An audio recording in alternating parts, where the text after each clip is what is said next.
인사합시다. 반갑습니다. 사랑합니다.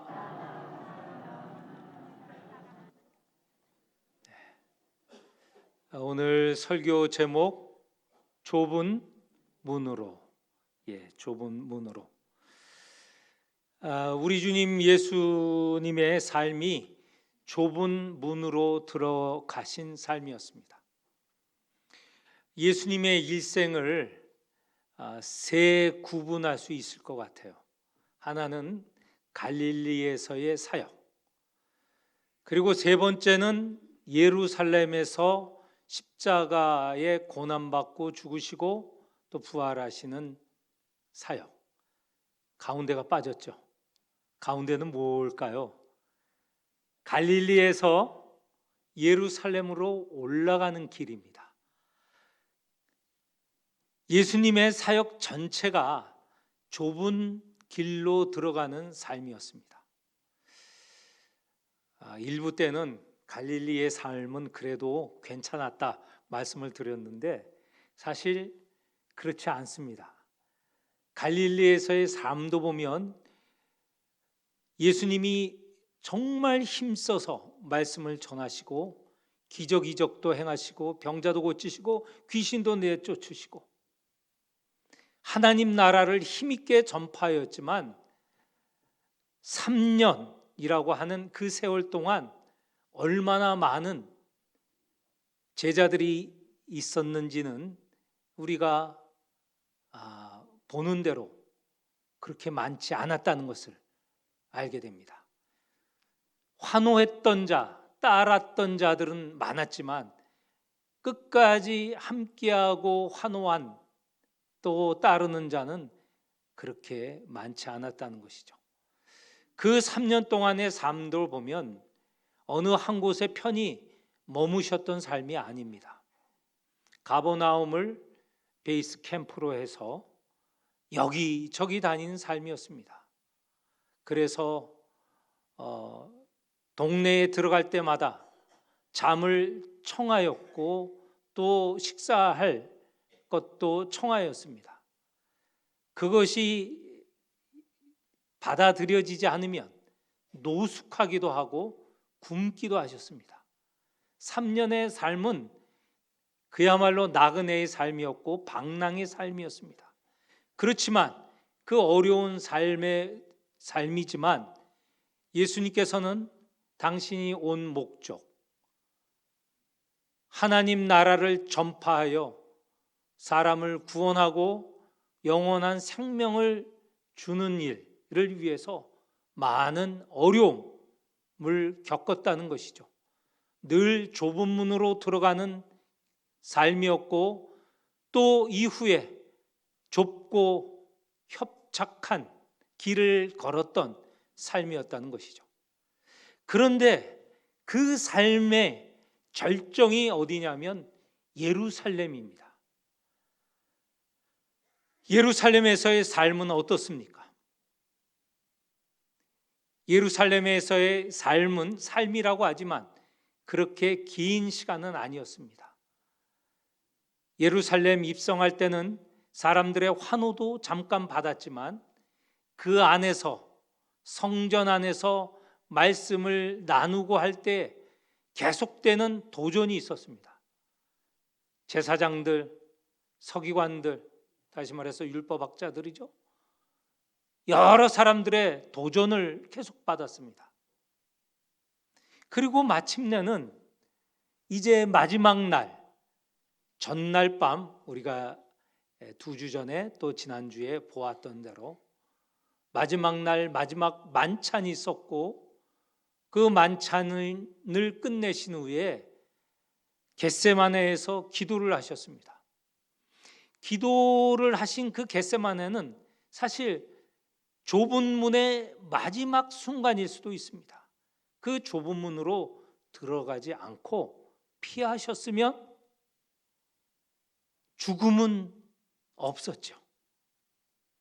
물론 죽음이 없으셨으면 오늘과 같은 우리에게 구원의 그런 소망은 없게 되죠. 그 겟세마네에서 마지막 기도하십니다.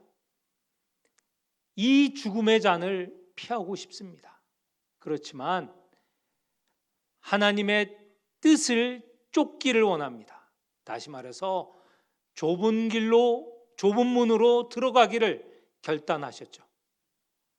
그리고 나서 기도를 끝나고 이제 나아가셔서 잡히셨습니다. 그리고 이후의 상황은 여러분 다 아시는 대로 그야말로 마지막에 마지막 좁은 문 십자가에 달리셨어요. 그리고 죽음에 이르셨죠. 이게 예루살렘에서의 마지막 과정이었습니다. 자, 그런데 이 갈릴리와 예루살렘 사이에 길이 있었습니다. 이 길이 오늘 본문을 포함한 내용인데 갈릴리 사역으로 끝날 수도 있어요. 그러면 아마 예수는 위대한 선지자다, 이렇게 알려졌겠죠. 예루살렘, 이 마지막 좁은 문을 하신 후에 예수님은 그리스도로 우리의 죄를 대속하고 우리를 영원한 생명을 주시고 구원을 주시는 분으로 드러나신 것이죠. 그 사이에 예루살렘 올라가는 길이 있다는 겁니다. 그 길을 걸으시지 않으셨다면, 그 좁은 문을 통과하여 그 길을 걸으시지 않으셨다면 이런 구원의 역사는 있지 않았다는 것입니다. 오늘 본문은 바로 이 갈릴리와 예루살렘 사이에 예루살렘으로 올라가는 길이라는 겁니다. 우리가 읽은 본문 앞에 9장 51절에 이렇게 기록이 되어 있습니다. 예수께서 승천하실 기약이 차감해 예루살렘으로 향하여 올라가기로 굳게 결심하시고,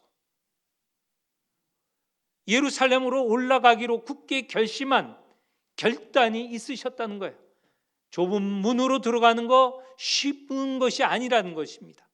결단이 있었기 때문에 좁은 문으로 들어가는, 예루살렘으로 올라가는 길로 나설 수 있었던 것입니다.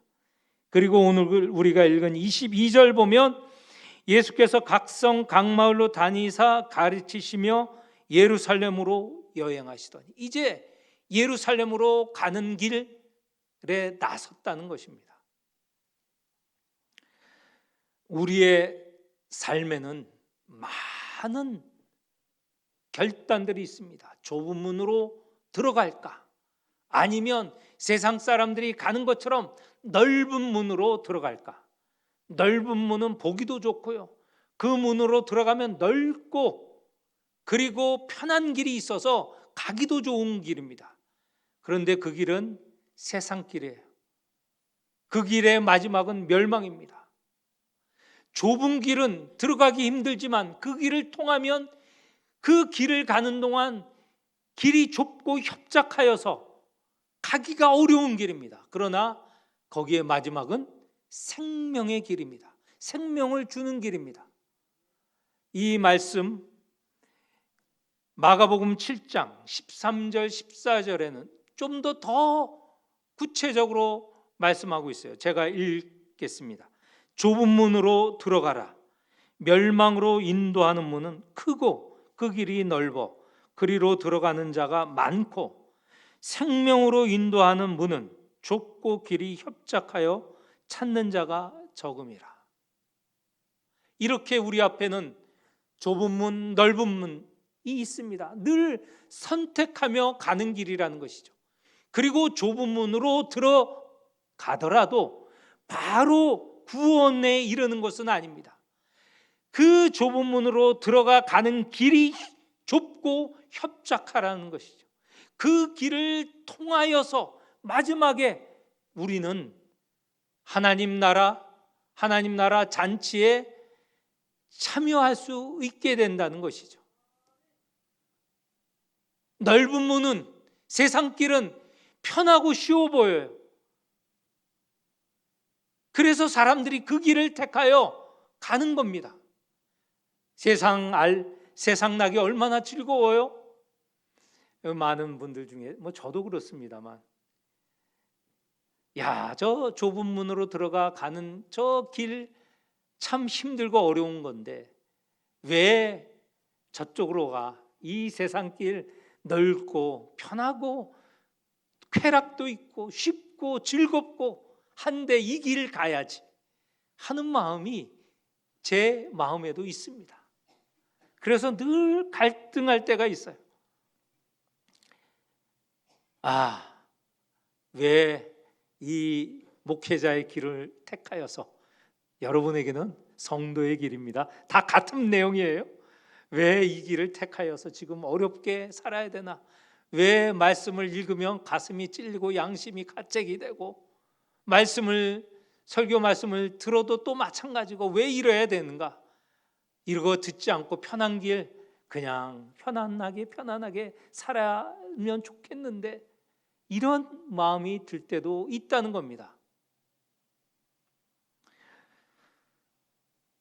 이런 선택의 상황, 이 상황에 있는 것과 마찬가지로 오늘 본문의 한 사람, 22절에 보면 3절에 보면 어떤 사람입니다. 그가 예수님께 와서 이렇게 묻습니다. 주여, 구원을 받는 자가 적으니까. 구원에 대해서 묻는 거예요. 그럴 때 예수님께서 구원과 관련된 답을 주시는데 24절에 좁은 문으로 들어가기를 힘쓰라. 좁은 문으로 들어가야 구원에 이르는 길이고, 그 길을 끝까지 걸어가야 하나님 나라 잔치에 참여할 수 있다라고 말씀하시는 것이죠. 좁은 문으로 들어가기를 힘쓰라. 거저 이루어지는 게 아니라는 겁니다. 힘써야 된다는 겁니다. 이 힘쓰라는 말의 원래 뜻은 싸우라라는 거예요. 더 강조되죠. 더 그 느낌을 알 수 있죠. 좁은 문으로 들어가는 것은 싸워서 들어가는 문이라는 거예요. 널널하게 흥얼대면서 그렇게 들어가는 문은 아니라는 겁니다. 그런데 이렇게 들어가는 자가 많지 않다는 겁니다. 이렇게 좁은 문으로 들어가 이제 좁은 길과 협착한 길을 걸어 마지막에 이를 때입니다. 오늘 우리가 읽은 25절서부터 29절은 이 마지막, 그 고난, 어려움을 거쳐서 마지막 순간에 어떤 결과가 있는가? 이제 진짜 마지막 문입니다. 좁은 문을 통해서 들어와 이제 고난을 거쳐 마지막 날, 이 마지막 문에 이르렀습니다. 그것이 25절에 나오는 겁니다. 마지막 날, 종말이라고 할 수 있죠. 그때 이 문이 닫히게 됩니다. 그런데 여기는 마치 작은 문, 그 일반 집의 문처럼 언급이 되어 있지만, 이것을 성과 성문으로 생각하면 좋을 것 같아요. 우리 조선시대도 그렇고 과거의 역사의 여러 도시들은 성으로 둘러싸여 있고, 그리고 그 성에는 문들이 있고, 그 성문은 저녁 시간이 되면 닫히고 새벽에 문이 열립니다. 저녁 시간에 문이 닫히면요, 그 문은 다시 안 열립니다. 사람들이 저녁 그 문이 닫힌 후에 성문 앞에 올지라도 그 성으로 들어가 올 수 없습니다. 왜 그러냐? 오늘 우리는 지금 뭐 빛이 뭐 한밤에도 번쩍번쩍 빛나고 해서 누군지 알아볼 수 있지만, 옛날에는 그 빛이 없었던, 이 전등빛이 없었던 시기에는 밤이 되면 캄캄해요. 횃불도 있고 뭐 촛불도 있어서 구분은 되지만 구분하기 어려운 시대입니다.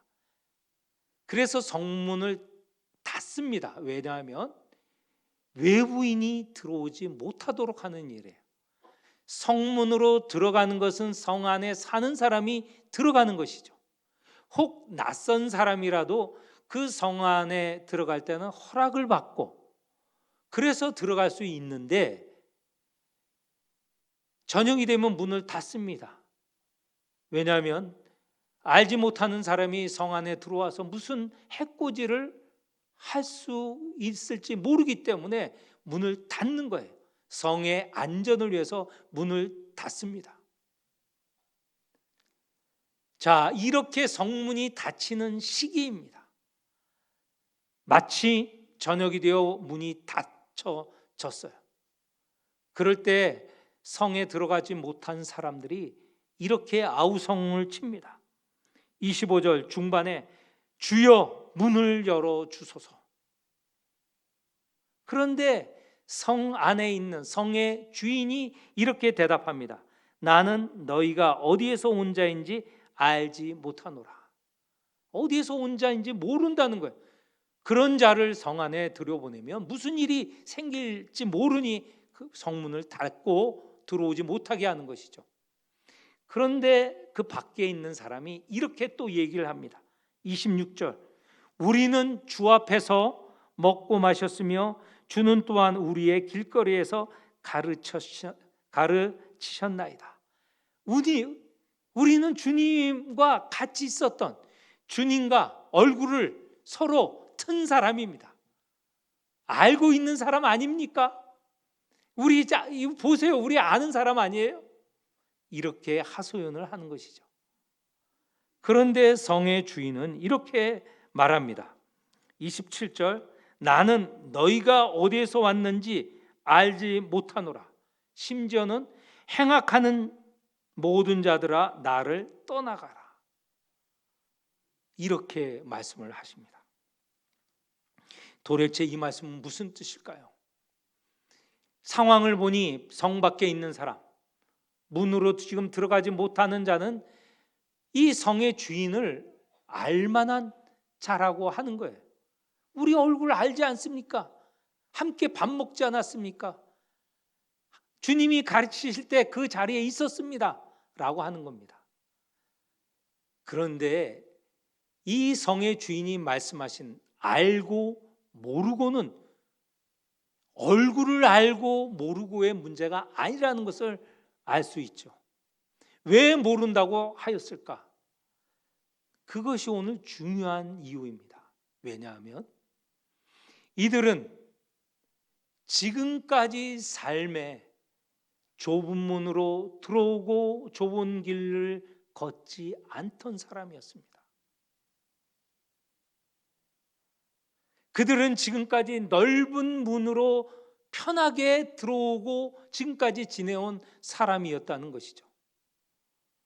무엇으로 좁은 문으로 들어와 걷는 사람과 넓은 문으로 들어와 편한 길로 걷는 사람을 구분할 수 있을까요? 그것은 이 누가복음 우리가 읽은 본문, 지금 본문의 앞에서 보면 딱 한 가지입니다. 말씀을 듣고 행한 자인가 행하지 않는 자인가.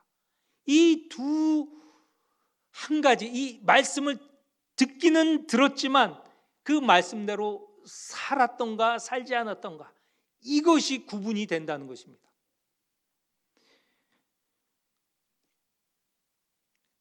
반석 위에 세운 집과 모래 위에 세운 집, 그 비유를 아시죠? 누가복음 앞에 보면 이렇게 말씀하십니다. 내 말을 듣고 행하는 자마다 반석 위에 집을 세운 자다. 그러나 듣고 행하지 않은 자는 모래 위에 세운 자다. 그래서 탕육, 거친 물이 흘러갈 때 이 반석 위에 지은 집은 흔들리지 않지만 모래 위에 세운 집은 무너질 것이다.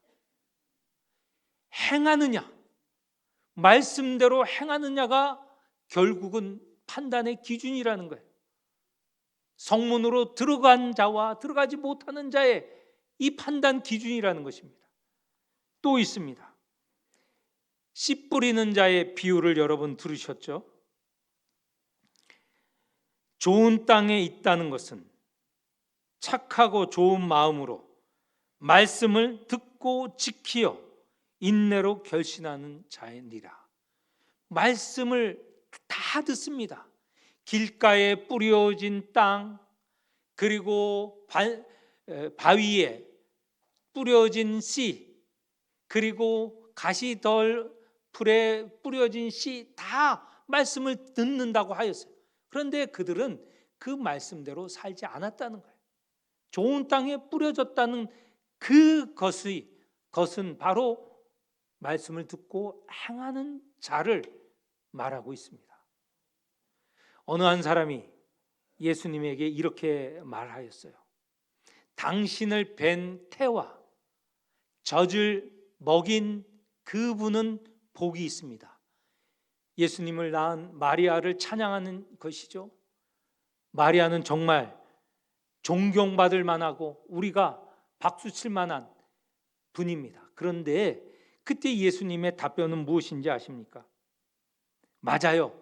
우리 어머니는 정말 복받은 자예요. 이렇게 답을 하지 않으시고 오히려 하나님의 말씀을 듣고 지키는 자가 복이 있느니라.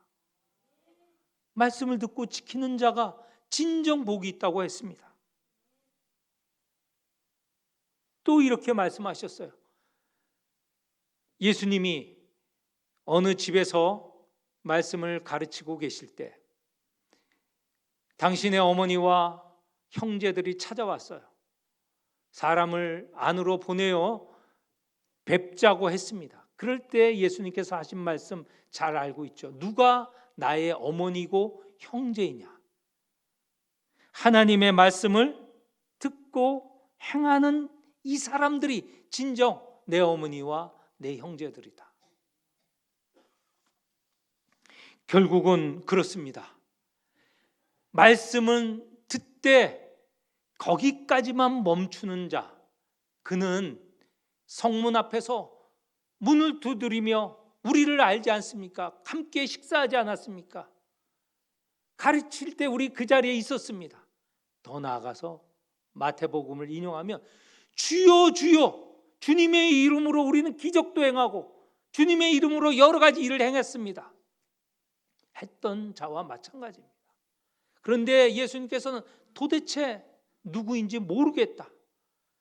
말씀을 듣고 그 말씀대로 행하는 자라야 내 형제고 내 어머니고 복받는 자이고 반석 위에 세운 사람들이고 또 하나님 나라 잔치에 참여하는 자다라고 말씀을 하시는 것이죠. 그러면 이 성 안에 들어간 자, 밑에 우리가 읽은 본문의 28절에 보면 하나님 나라 잔치에 참여한 자는 누구인가? 당연히 답은 나왔죠. 말씀을 듣고 행한 자입니다. 말씀을 듣고 행한 자는 누구라도 하나님의 은총을 받고 은혜를 받고 영원한 생명 구원의 자리에 이르길 수 있는 것이죠. 그런데 지금까지는 예수님께서 이 말씀을 할 때 그 자리에 갈 수 있는 것은 이스라엘 백성이라야 들어갈 수 있다고 했습니다. 그런데 아니라는 거예요. 이방인이라도 당시에 비난을 받는 죄인이라도 그 누구라도 말씀을 듣고 행하는 자는 그 사람들만이 하나님 나라 잔치에 참여할 수 있다는 것입니다. 오늘 말씀 29절에 보면 사람들이 동서남북으로 와서 하나님 나라 잔치에 참여할 것이다.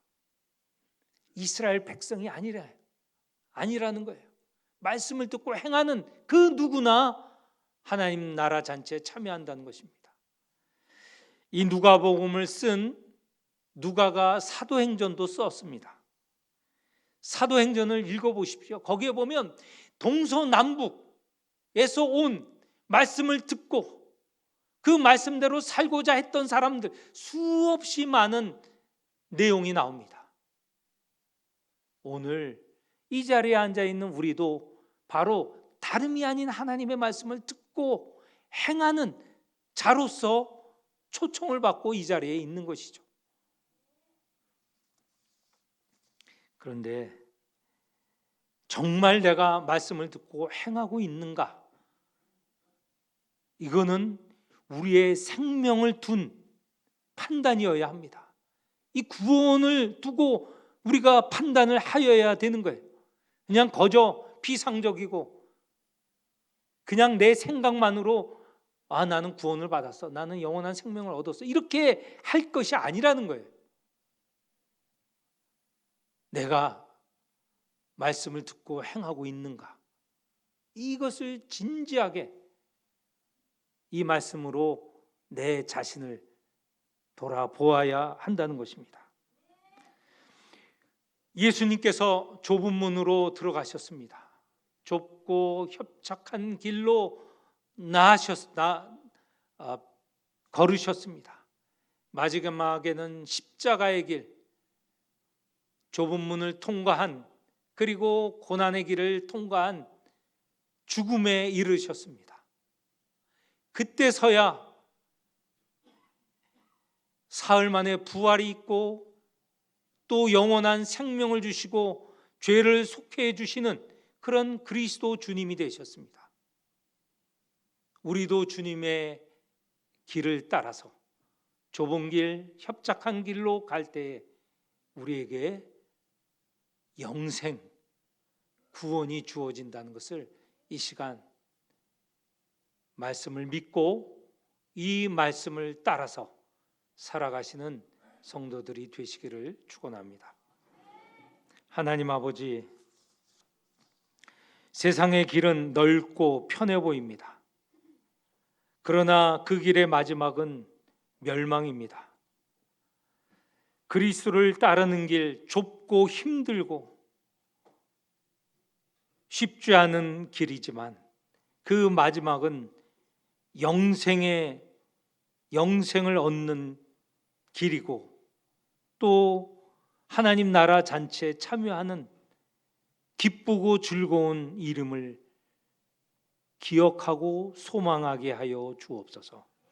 하나님, 이 말씀을 듣는 모든 이들 다 좁은 문으로 들어가 하나님 나라 잔치 참여할 그날까지 어렵지만 소망을 가지고 나아가게 하여 주옵소서. 예수님 이름으로 기도합니다. 아멘.